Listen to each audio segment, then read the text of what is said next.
Hey everyone, and welcome to the Boost Your Biology podcast. My name is Lucas, and I'm the founder of Ergogenic Health. Together in this podcast series, we will go underground to explore cutting-edge health and human performance insights that you simply cannot search on Google to help you upgrade your existence.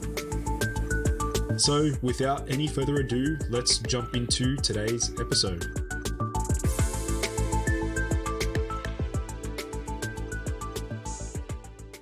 Hello, everyone, and welcome back to the Boost Your Biology podcast.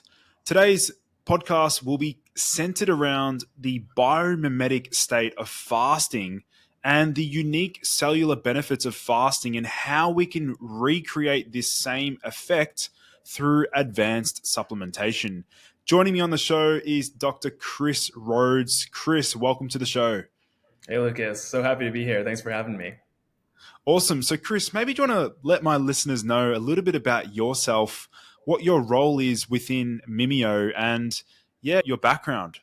Yeah, absolutely. So I'm Dr. Chris Rhodes. Like you said, I got my PhD in nutritional biochemistry from Davis, and I'm the CEO and scientific founder at Mimeo Health.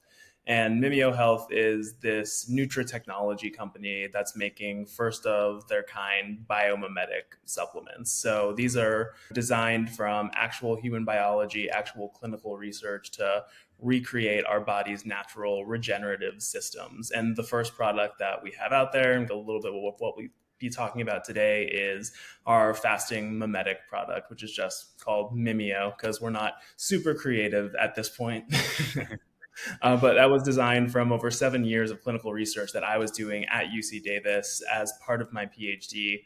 And that is basically recreating what happens in the body during a 36-hour fast so that people can get all these great cellular health and longevity benefits of fasting, but without actually needing to fast. Yeah, so maybe I think a great way to frame our discussion here today would be, first of all, having a look at some of the changes that occur within the body as it undergoes extended periods of fasting. Maybe do you want to talk about some of the changes within the cellular systems and organs that occur following extended periods of fasting? Yeah, absolutely. So fasting is a really interesting state. It's been very well documented across the science. There have been over 100,000 studies on fasting, either in model organisms or actually in humans in the clinical state. And what happens in fasting is very interesting. It's almost like activating this cellular program for survival. So when you think about it from an evolutionary point of view, right? If you're going out there and you're constantly eating, right? That's essentially the environment, your body getting a signal that says the environment is super rich in nutrients, right? So this is actually a great time to procreate and focus on the next generation to keep the species going, right? In response to that, your cells in your body are going to be like, okay, I don't really need to pay all that much attention to what I'm doing, right? With these particular cells, I'm just going to run dirty.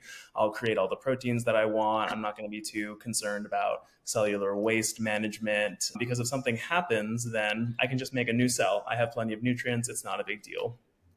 In a fasted state, that's the complete opposite, right? That's an evolutionary signal that tells your body, oh no, this is not a great environment for procreation. If I had the next generation now, there's a very good chance it would die. Instead of focusing on that, I'm going to focus on keeping this generation alive and healthy long enough that it can find a new environment where procreation would be like more hospitable, right?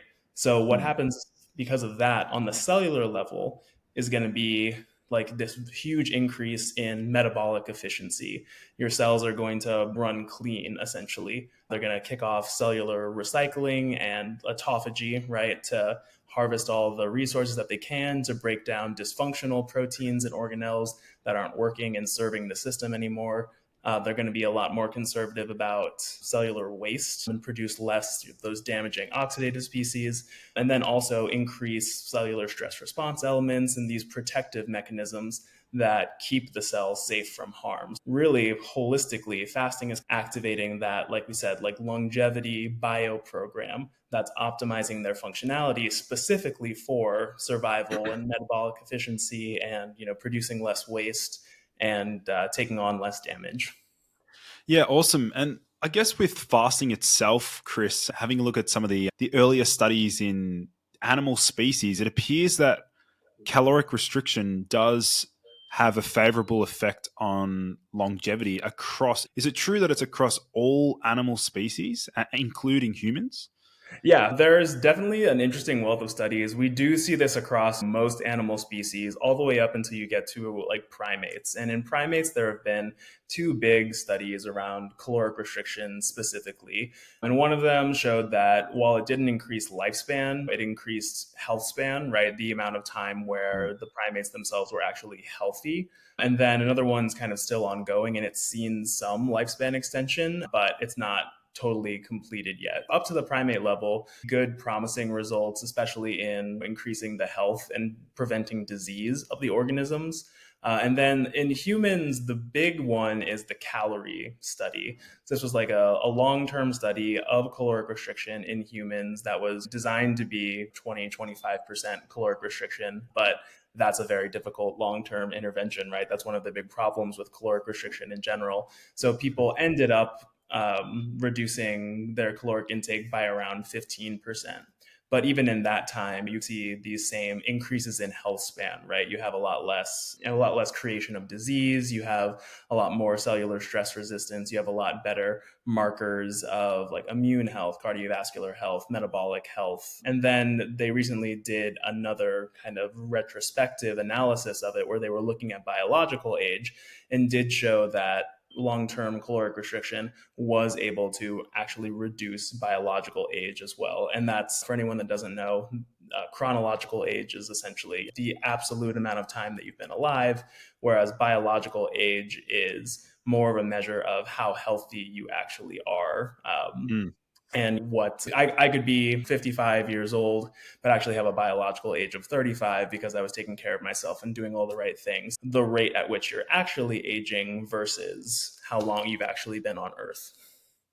Yeah, so I guess, Chris, maybe we can discuss the key proteins or pathways that are activated during that fasting state versus being in a fed state.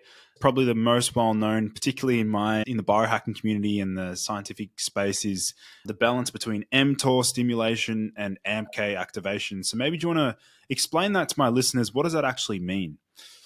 Yeah, sure. Great question. So, like mTOR activation, that's mammalian target of rapamycin.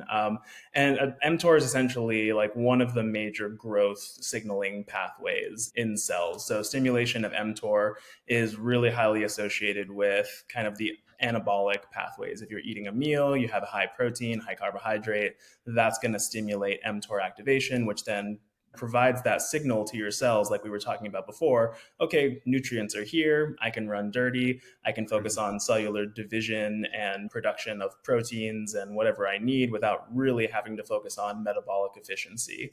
And AMP kinase is the opposite of that. AMP kinase is the signal to your body that says, all right, we don't have a lot of nutrients that are going on. And specifically, we need to start breaking down fatty acids and entering into ketosis, which is another big thing that happens during fasting. And that metabolic control switch, essentially, that balancing of the anabolic stimulation with mTOR and the catabolic stimulation with AMP kinase, is your body's master nutrient signaling pathways. So I guess, Chris, we can look at now. We've understood now there's the balance between mTOR stimulation, AMPK activation. And so what you're saying is that during fasted states, the body primarily activates that AMPK pathway because there's a shortage of nutrients and calories. And so did you want to maybe explain how like some pharmaceutical interventions have been used, perhaps like metformin or I don't know, rapamycin? I think explain how that falls into the picture. Yeah, absolutely. Talking about mTOR and AMP kinase, right? mTOR, like we said before, is like the acronym is literally the mammalian target of rapamycin. So it's one of the things that came about from the discovery that rapamycin actually extended lifespan. And rapamycin essentially deactivates mTOR, like it suppresses its activation, which then helps to bring down these other guardrails that then help to activate or make easier to activate these other more beneficial lifespan associated pathways like AMP kinase. So yeah, what rapamycin is doing is downregulating mTOR, which then can help to promote these other great pathways for cellular regeneration, like autophagy, for example. AMP kinase is like the flip side of that coin. And what metformin does is that it's actually an AMP kinase activator, right? So just like rapamycin is downregulating these mainly like deleterious growth and fed anabolic pathways, metformin is activating those catabolic pathways. And then that's stimulating fat specific breakdown, helping to control blood glucose levels, shifting away from carbohydrate metabolism more onto the fat metabolism that you would experience during fasting. And then in the same way, as you're activating these catabolic pathways, that makes it easier for some of these other catabolic pathways to activate as well, because everything in biology is always a balancing act. Yeah, so I guess something I thought of there, Chris, would be like, so metformin to a degree would be mimicking the states of fasting, but now we're looking at compounds that can mimic the mimicker. So now, so there's obviously natural compounds that are found, like such as nicotinamide, PEA, OEA, OA, and these compounds, and spermidine. So maybe do you want to talk about these 4 key ingredients, why you guys chose to focus on these 4, and what the relationship is with longevity? Yeah, absolutely. So the formulation that you're describing here is like the Mimeo formulation that's part of our fasting mimetic compound. And basically where these were coming from was from the clinical studies that I was doing as part of my PhD. So what we did for that was essentially we were looking at what happens in the human body during a 36-hour fast that could be responsible for all of these beneficial cellular regenerative and longevity effects that you see in other clinical research, right? That was the thing that really interested me about fasting, is that it can help treat, prevent, or delay most major diseases, can help to extend lifespan, but it does all of that without actually adding anything into the system. So it's essentially somehow or another activating this dormant longevity bio program like we were talking about before. And what we wanted to do was figure out, why is that happening, and is there a way that we can recreate it? So in this study, we looked at young, healthy people, an equal amount of men and women, to avoid a gender bias and make sure that our results were like very universally applicable. And we had them fast for 36 hours, the time point where you see the best literature results about having lifespan extension effects. When we did the before and after. And what we saw was that when people fasted for 36 hours, there was this big increase in their plasma functionalities. So their plasma became more anti-inflammatory, it became more antioxidant, it became more cardioprotective. Obviously, the metabolic parameters were much better. And that's really interesting in the nutrition space, when you have a single intervention that can take already young, healthy people and basically maximize their performance and functionality on a biological level, right? So we were like, what's going on here? What's the difference between one state and another that could be causing that effect? So we did what's called comprehensive metabolomics, basically looking at all of the small molecule components of the plasma. And what we found was that there were over 300 significant differences between the baseline state and the fasted state. And when we combed through those, we found this list of about a dozen that already had some literature results of being bioactive, whether that was being able to induce anti-inflammatory responses or create autophagy benefits. And then from that list, we screened through those on our ex vivo modeling techniques and found this synergistic combination of 4 of these molecules that, when we combine them together, could recreate these beneficial effects of fasting that we were seeing. So the anti-inflammatory, antioxidant, cardioprotective benefits. And what was really interesting was that, since we were looking at this from a longevity point of view, we also did a C. elegans lifespan analysis. And what we found was that when we took these 4 molecules, supplemented them into C. elegans, even under normal feeding conditions, no fasting, no caloric restriction, we could extend their lifespan by 96%. And to put that in context for you, rapamycin in that same model in C. elegans extends lifespan by 19%, and metformin in that same model extends lifespan by 36%. And both of those are drugs, right? Like the big gold standard anti-aging drugs out there right now.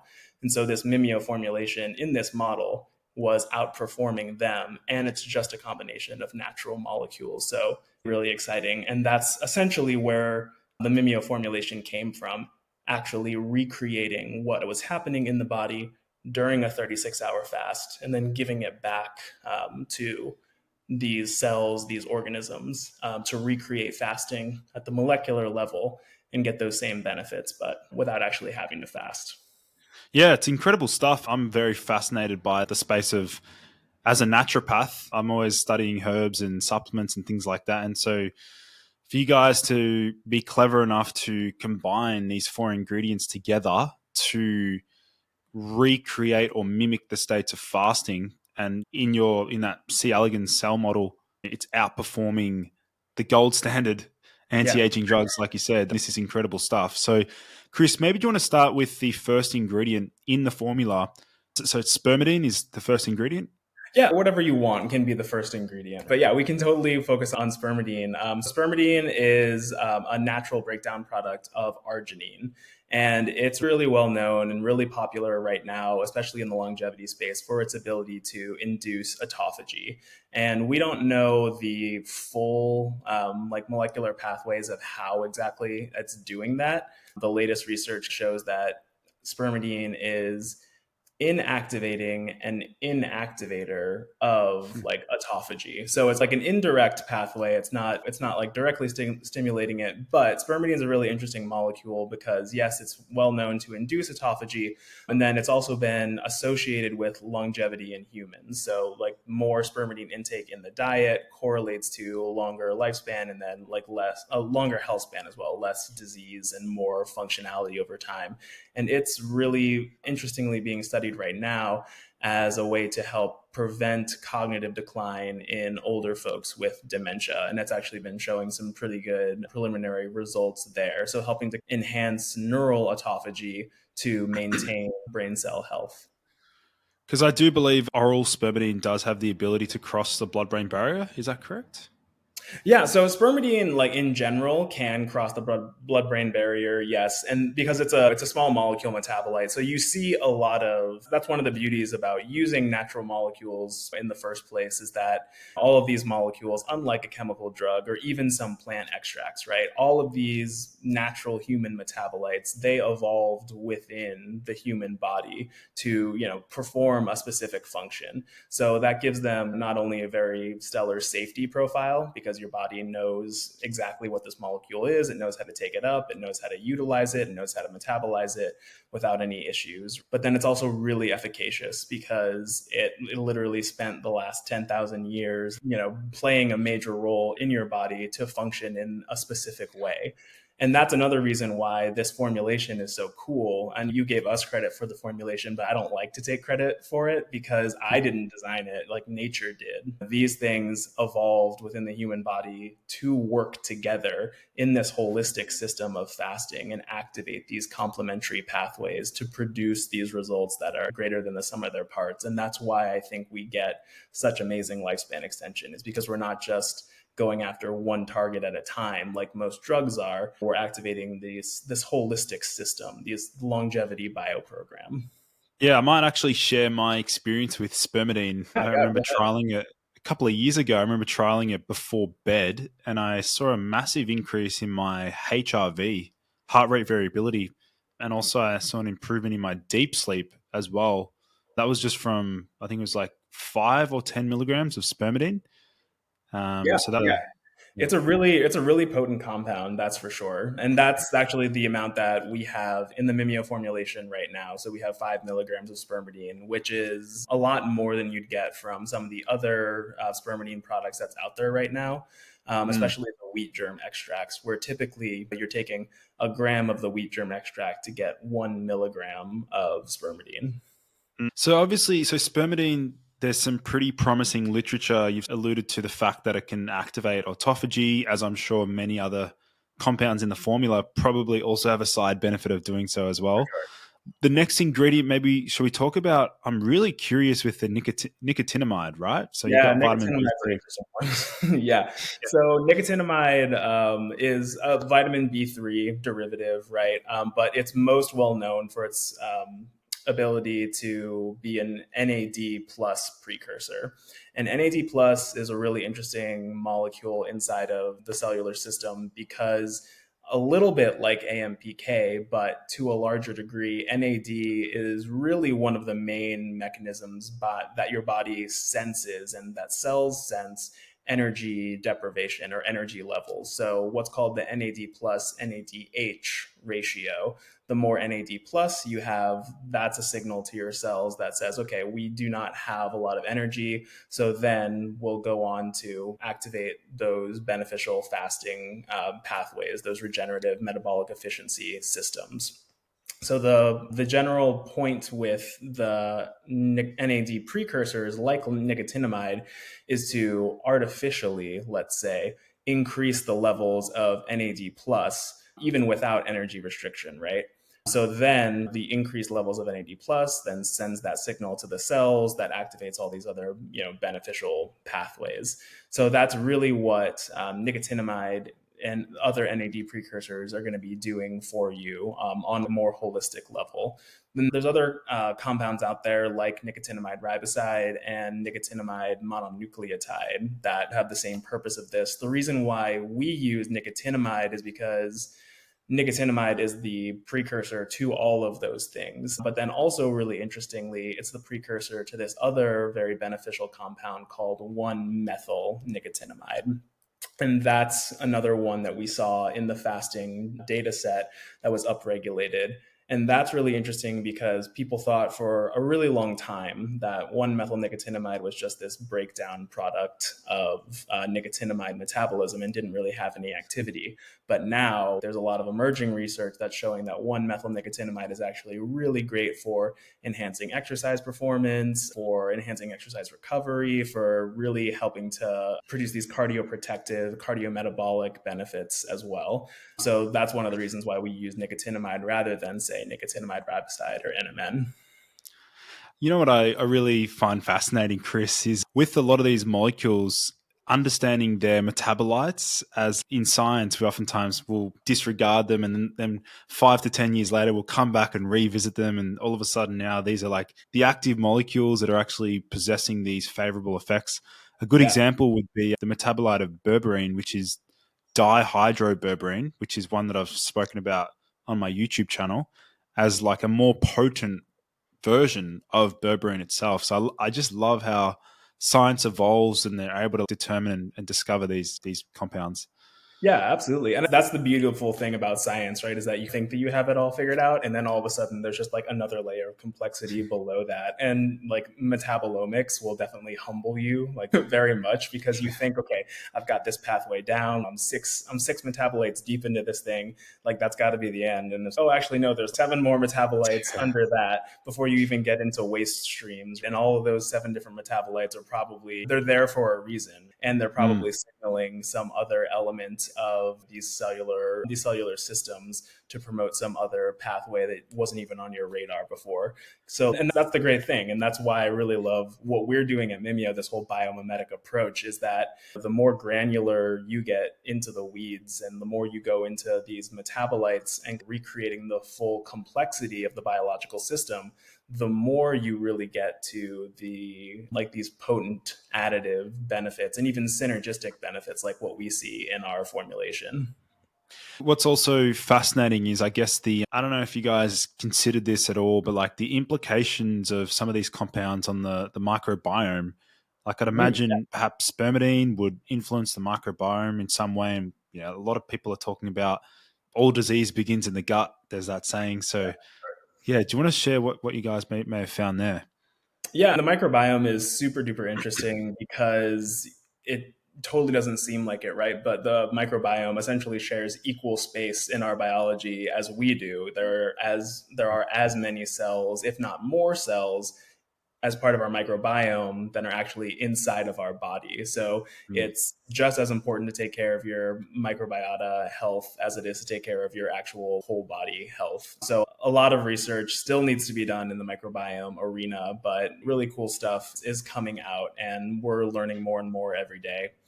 What we've seen with the ingredients in our formulation is that there are some beneficial microbiome effects. The big one that comes to mind for me is actually not spermidine, but oleoyl ethanolamide, which we haven't talked about yet. But that's actually been shown to increase the levels of Akkermansia in people's microbiomes. And Akkermansia is, of course, really important because it's one of the few species that are actually associated with enhanced lifespan and increased longevity.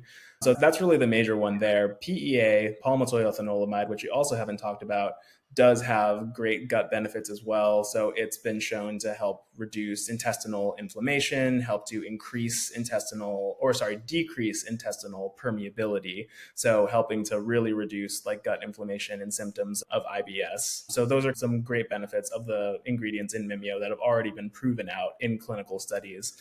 And then you do have a lot of this kind of cross-pollination that happens too. Just as these are metabolites that the human body can use, they're also metabolites that the microbiome can use. So I think one of the reasons why you get this increase in Akkermansia is because oleoyl ethanolamide, OEA, can be used as a substrate for them that they can feed on and metabolize in their own way and then grow and produce from that. Yeah, I'm excited to chat about both OEA and PEA. And it's funny you mentioned that with the Akkermansia because we do know that metformin increases the abundance of Akkermansia. So we're just starting to see all the links here. It's incredible. Here's a quick little message to all men listening into today's show. Do you want to double your energy levels, boost motivation, and increase your focus? If so, you may be interested in my epic men's energy program I've recently launched called Limitless. Now, Limitless is an exclusive 12-week program for men who want to go from feeling tired, unmotivated, or burnt out to highly energetic, driven, and focused.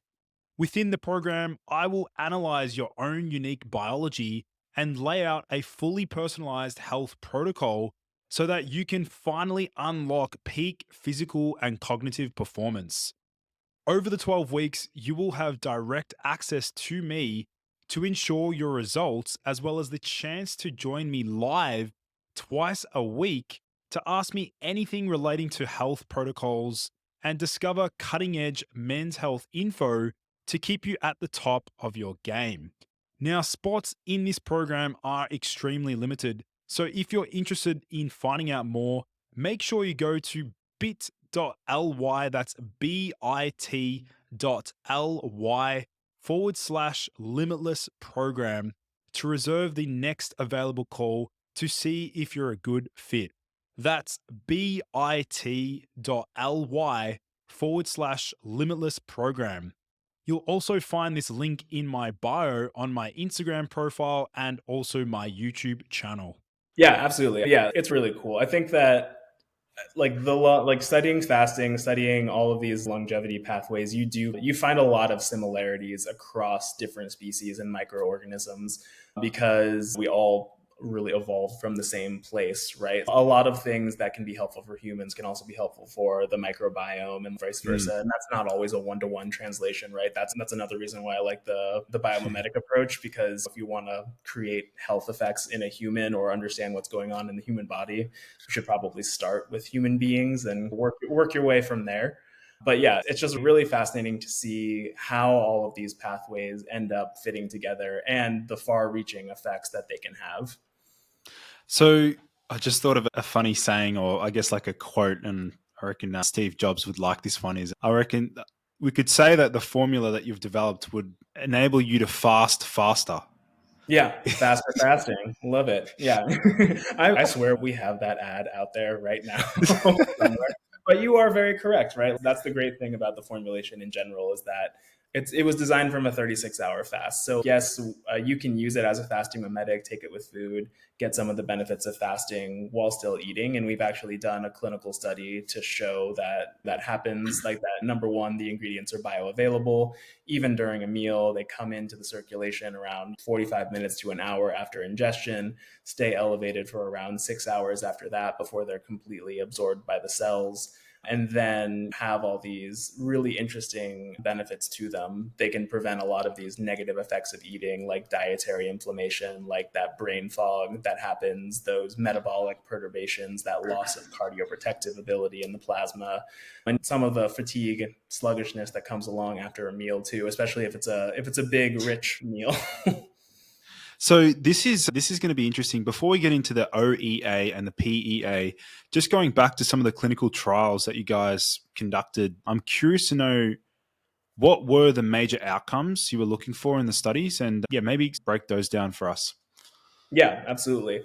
In the first study that we already described, we were really just looking at what's going on in the human body during a fast. So that's where we discovered the metabolites. After we discovered the formulation, we then, of course, were like, that's great. It works in human cells. It works to extend lifespan in model organisms, but does it actually work in a human being as well as an actual supplement? So what we did for that clinical study was we had people come in and they ate a standardized breakfast on its own with a placebo control. And then we tested their plasma functionalities like we had earlier. And then after a 1 week washout period, those same people came back, ate that same standardized breakfast, but then with supplementation with Mimeo. And what we found was that when they ate that meal without Mimeo, just with the placebo, there was this big loss in plasma functionality, which is really typical of the postprandial response, right? If you think about what's happening when you eat a meal, you have all of this foreign material that's coming into the body, right? And that's setting off at least a low level immune response and sometimes a high level immune response, depending on what you're actually eating. And then you have all of these macronutrients that are flooding into the system, throwing your body out of homeostasis, and your body has to like immediately figure out what to do with all of these nutrients that are coming in. Where am I going to move this around to? How am I going to store it? How am I going to break it down? What needs to go out? What needs to go in? So it's a really big perturbation of the system.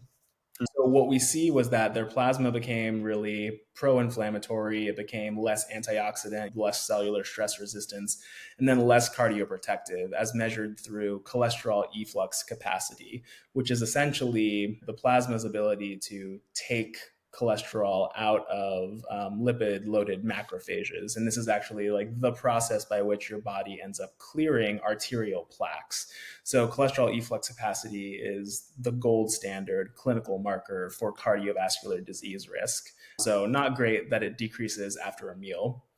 Well, what we found when we had that same meal with Mimeo was that we were able to prevent all of that loss of function and actually add gains of function on top of that, Wow. mimicked what we saw during actual intermittent fasting, that 36-hour fast. So their plasma became anti-inflammatory instead of pro-inflammatory. It became antioxidant instead of pro-oxidant and had much better improved cardioprotective ability from cholesterol efflux capacity. Phenomenal stuff. You've just represented there or explained in detail that protective effect and the beneficial effect on biology. Were you interested in measuring other parameters such as that postprandial glucose spike, insulin, CRP, things like that?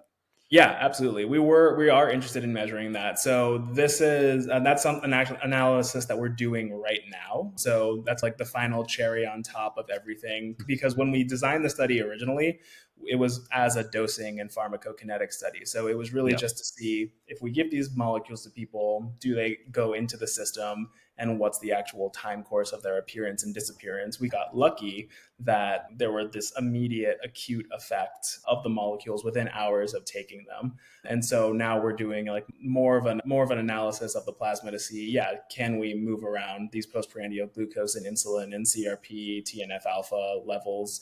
Another interesting one is OX-LDL, which is oxidized LDL, which is a measure of oxidative stress in the system that you can assess more clinically.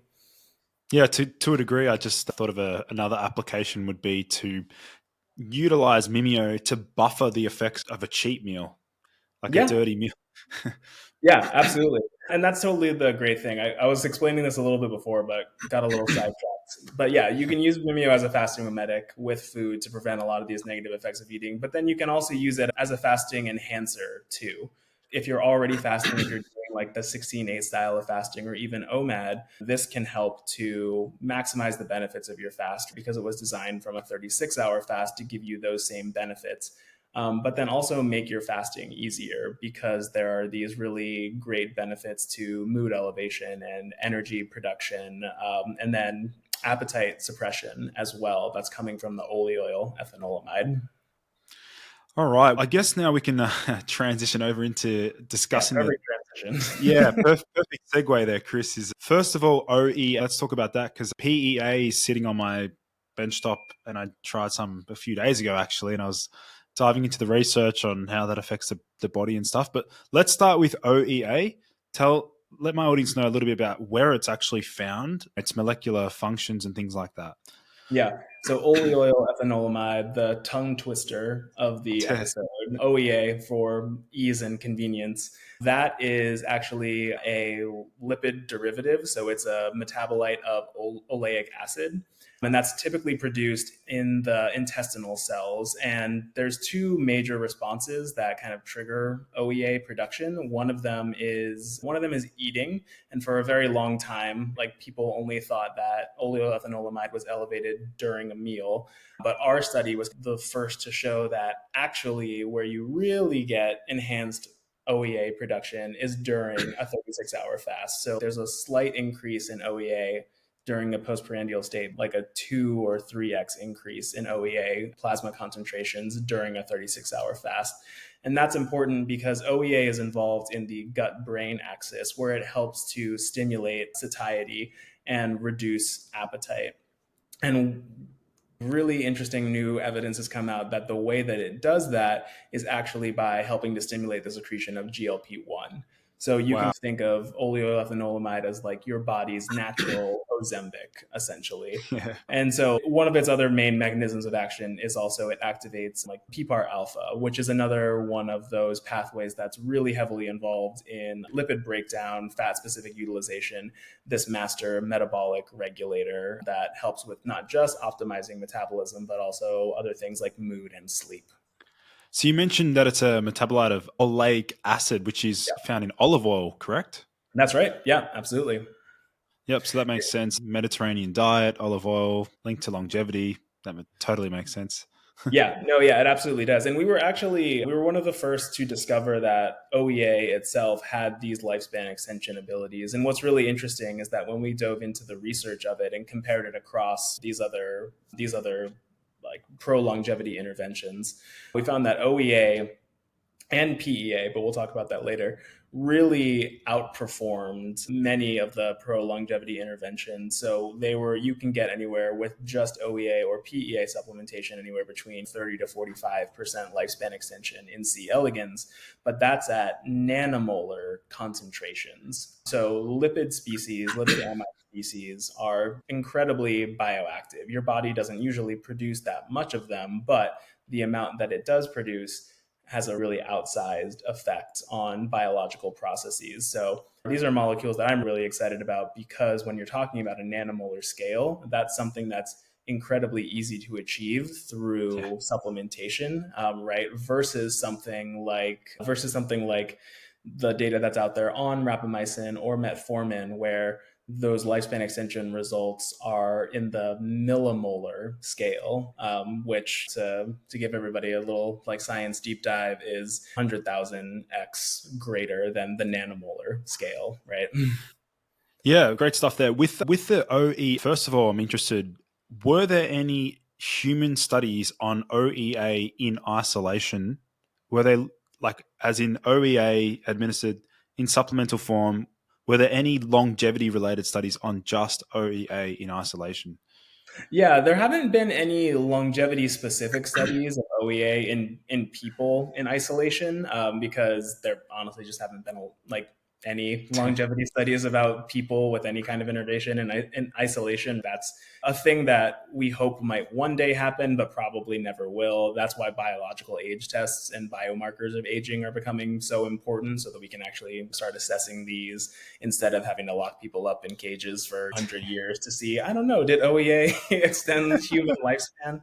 But there have been many clinical studies with OEA specifically as an anti-obesity treatment.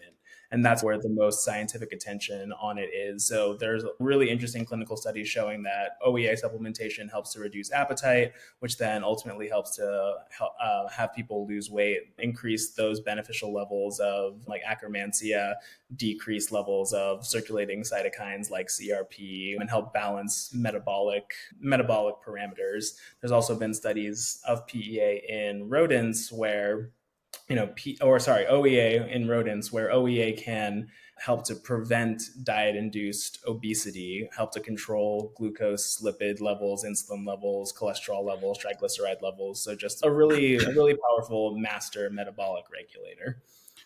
Yeah, there does seem to be quite a lot of research on OEA in relation to appetite regulation. So it does appear to reduce food intake and probably manipulate some other parameters of appetite. You mentioned the GLP-1. That's that's fascinating. right. Yeah. So that's one of the big kind of discoveries that we made after we researched the formulations. Like I said, I wish I could take credit for the formulation, but really it was designed by evolution and designed by nature. So when we put it together, we didn't even know that there were all these other effects of oleoethanolamide. We just thought it was like, oh, okay, cool. It's just like another thing that we're including in our formulation because it's part of these synergistic pathways. And because it was such a good lifespan extender and works together with all these other molecules, we then later learned that, there were these great effects on appetite suppression and there were these great effects on the microbiome. So I guess then you mentioned that OEA does activate that PPAR alpha that's right. pathway. Do you want to explain to my listeners what is PPAR alpha and how does that regulate energy metabolism, things like that? Yeah, so PPARs in general, that's the peroxisome proliferator activated receptors. And essentially, what they do is help to control gene expression, but then specifically help to promote the metabolism of fatty acids and the promotion of like literally peroxisomes, which are one of the major breakdown products, one of the major mechanisms by which the cell breaks things down. So like creating autophagolysosomes, things like that. So PPAR alpha has a really wide range of cellular effects because it does operate directly on transcription. So it helps to regulate cellular metabolism in all those ways that we were talking about before.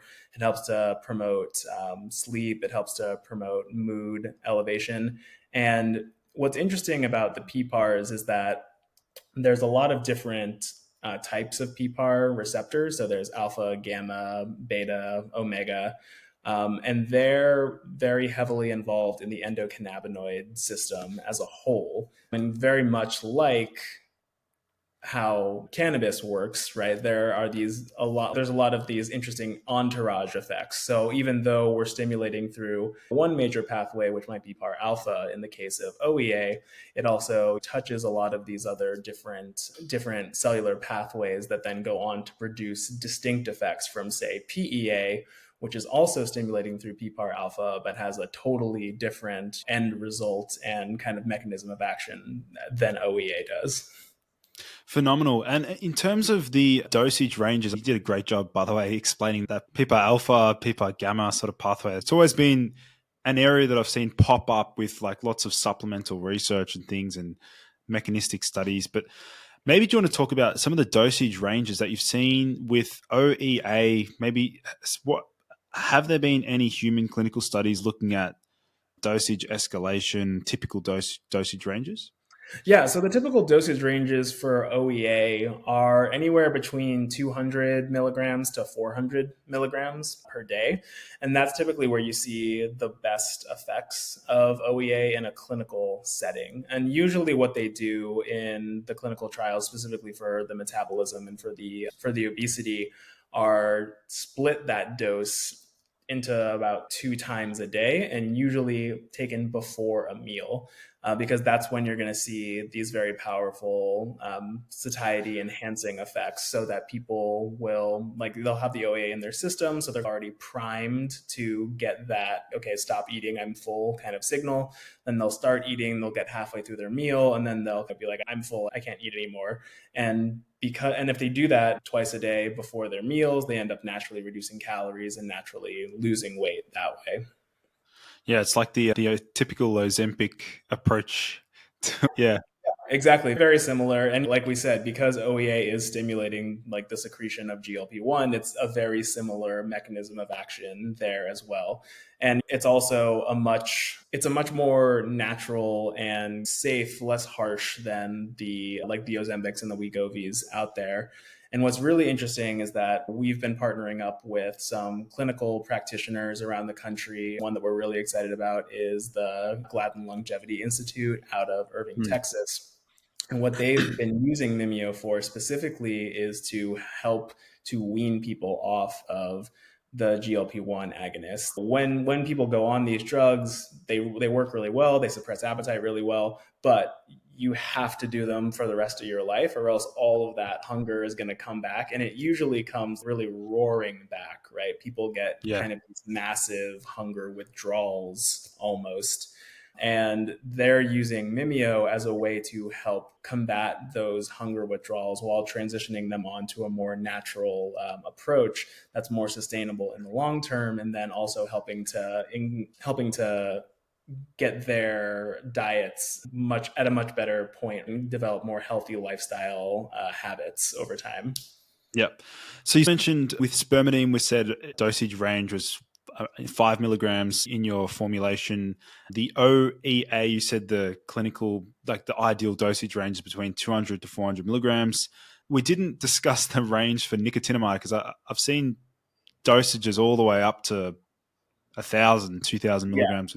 Yeah, so it really depends on what you're using nicotinamide for. Nicotinamide is one of those ones where you do need a lot of it to really have these beneficial effects. So what in mouse studies specifically is that they're typically giving mice where they see the big health span increases. They're typically giving mice something in the range of 0.5 to 1 gram per kilogram of body weight, which is not super sustainable for humans, right? The clinical studies that we have with the NAD precursors, they've shown good results at those dosages of around 150 to 300 milligrams per day, but better efficacy the higher that you go. So there have been phase 3 clinical studies looking at 1 gram of nicotinamide supplementation per day and showing really positive results on skin cancer progression, and specifically like myoblastoma cancer cell progression. It's interesting because nicotinamide, from my research, it actually suppresses lipolysis. It's actually part of it. I don't know if you've seen some of that research, how nicotinamide can affect lipolysis. That's really interesting. Actually, I have not seen that research, but yeah, go ahead and take me through it. So I believe this is presented by one of my favorite doctors, Dr. Ray Peat. He actually recently passed away. He spoke about the favorable effects of actually deliberately inhibiting lipolysis as a way to shift the primary fuel source towards glucose oxidation, like glycolysis. So like inhibiting lipolysis, promoting that glycolysis. Aspirin's another compound that can also inhibit lipolysis. I think methylene blue is another one that can also do that. So yeah, pretty fascinating stuff. Yeah, that is really interesting. And I can totally understand why that could be beneficial, because if you switch, especially if you think about a fasting state, right, that's going to do something very similar.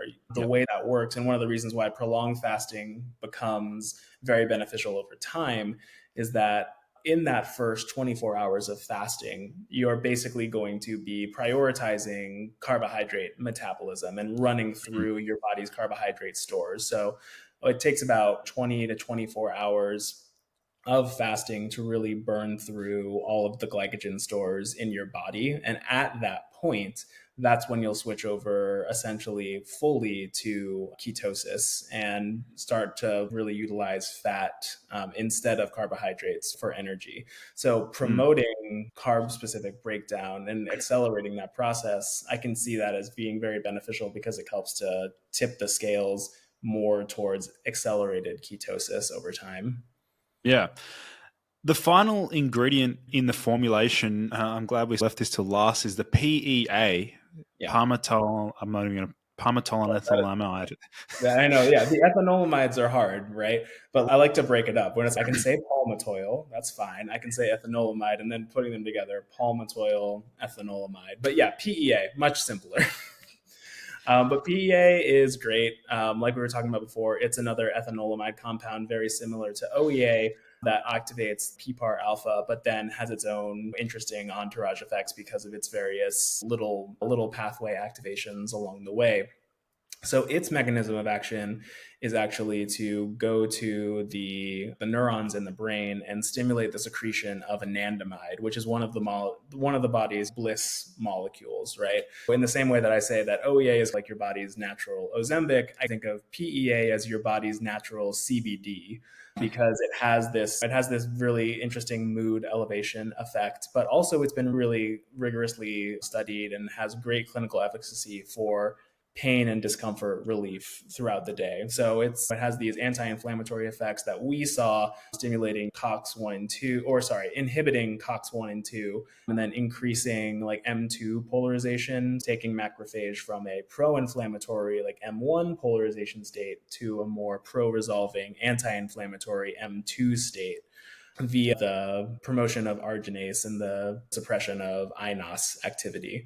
Really interesting holistic mechanism of action there, creating these anti-inflammatory pain relief and mood elevation effects. And we were also the first to show that PEA, just like OEA, is like a fantastic lifespan extender at a nanomolar concentration. So PEA could increase lifespan by around 42% at 10 nanomolar. So when you're getting something like the 400 milligrams of PEA that we have in this system, that's actually enough to like reach those levels and be physiologically relevant. PEA has popped up so much recently in a bunch of studies related to arthritis Yeah. and pain, like lower back pain and things like that. So PEA is definitely a fascinating molecule, and you alluded to the fact that it can activate these endocannabinoid receptors. I think it can still activate both CB1 and CB2 That's right. Yeah. receptors. So the dosage range, you said there was 400 milligrams. Is there a unique form of PEA, like a liposomal, different? Yeah. Yeah. But yeah, the PEA is an interesting molecule for sure because since it is a like a lipid species, it's a breakdown product of palmitic acids you would get in something like palm oil or vegetable oil or just very naturally found in the food stream. But because it's a lipid species, it's very hydrophobic, right? It doesn't like to dissolve in water. And when you dry it, it forms crystals. And the larger those crystals are, the less bioavailable the PEA actually becomes. So there's a couple different forms of PEA that are out there on the market right now. There's like normal PEA, micronized PEA, which is just, smaller crystals, and then ultra micronized PEA, which essentially is like the smallest crystal that you can possibly make. And the bioavailability of PEA and its clinical efficacy goes up the smaller those crystals become. So like what we're using in Mimeo is ultra micronized PEA. So it's the most bioavailable form. It's estimated to be like anywhere between 3 to 6 times more bioavailable than just standard non-ultra micronized PEA. But then yes, you can also use like liposomal PEA as well, because again, it's a lipid species, so it loves liposomes. It just goes right in there and becomes very bioavailable. But as I know from the data right now, the liposomal PEAs that are out there still do not have as good of a bioavailability as the ultramicronized PEA. And as far as I Right. know of, not to toot our own horn, but we're the only provider of ultramicronized PEA in the States right now. Wow.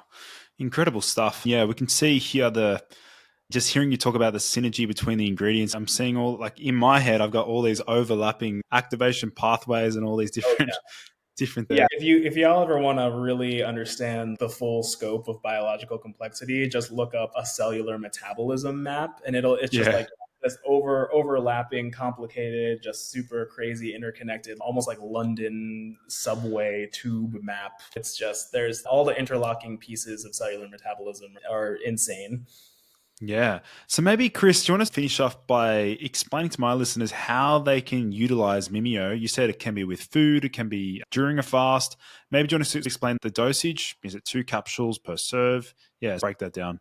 Yeah, absolutely. So the dosage for Mimeo is like 2 capsules per day, and that's going to contain the full formulation. And we typically advise folks to take that all at one time, give you more of a chance to feel some of those acute benefits of the PEA, the OEA, the spermidine, the nicotinamide, get you more of that everyday relief from aches and pains, that mood elevation, that optimization of metabolism. And then also what we haven't really discussed is the performance enhancement and recovery side of things as well. You can definitely use Mimeo as a fasting mimetic, take it with food, avoid a lot of those negative effects of eating like we were talking about before. Or like we said, also you can use it as a fasting enhancer to maximize the benefits of your fast, get you more benefits than you would ordinarily experience, especially in shorter term fasting, immune cell regeneration, immune cell regulation, autophagy, things that don't really show up until at least 24 hours of fasting that, you might not be achieving with your shorter fast right now. But then also, yeah, as an actual performance enhancer. And that's one of the really interesting things about the inclusion of PEA in this formulation is that in addition to all of the other clinical studies out there on PEA for pain relief, it's also being studied pretty rigorously right now for its ability to decrease neuroinflammation and increase cognition abilities, especially in folks with neurodegenerative diseases like Alzheimer's and Parkinson's. And they've been showing some really good preliminary results there. But then also it's been studied for actually enhancing exercise performance and then recovery because of the pain relief effects as well. And it also has great clinical efficacy there. So if you want to use Mimeo as a performance enhancer, if you take that around 1 hour before you really need to perform at your best, whatever it is, whether it's the big game or going to the gym or even giving a presentation, right? Mimeo can be really beneficial there for helping to achieve better flow state and kind of getting that in the zone feeling. And that's actually what my co-founder, Caitlin Beatty, says that she experiences a lot. She's a national intramural athlete. Even at this point, she's won a lot of national competitions for both tennis and field hockey. And she's using Mimeo out there to really help to put her in the zone, get where she needs to be faster, see into the matrix almost, right? And perform at her peak. And one of the reasons why one of our main investors invested in us was because he was a big cyclist as well. He was going out there on a course, took Mimeo, and within 30 minutes, he could tell, oh, I could immediately start feeling benefits. I was cycling with my friends. I set a PR for the course, beat all of them out, and then invested the next day. That's incredible. Yeah, you can clearly see there's a really widespread application for Mimeo. You mentioned the vast effects that it can have across longevity, minimizing the damage of a dirty meal, assisting with general inflammation, pain, things like that. So I'll make sure to leave a link to Mimeo for those listening in. That will be linked in the podcast show notes after this podcast. But otherwise, Chris, it was an absolute pleasure chatting with you here today. It was a great podcast.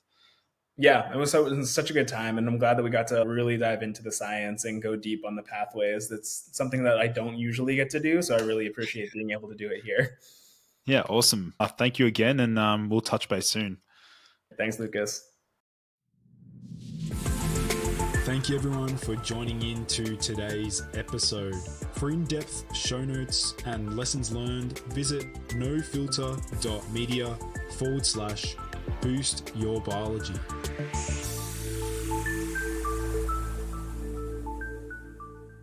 This has been a No Filter Media production. Say what you want.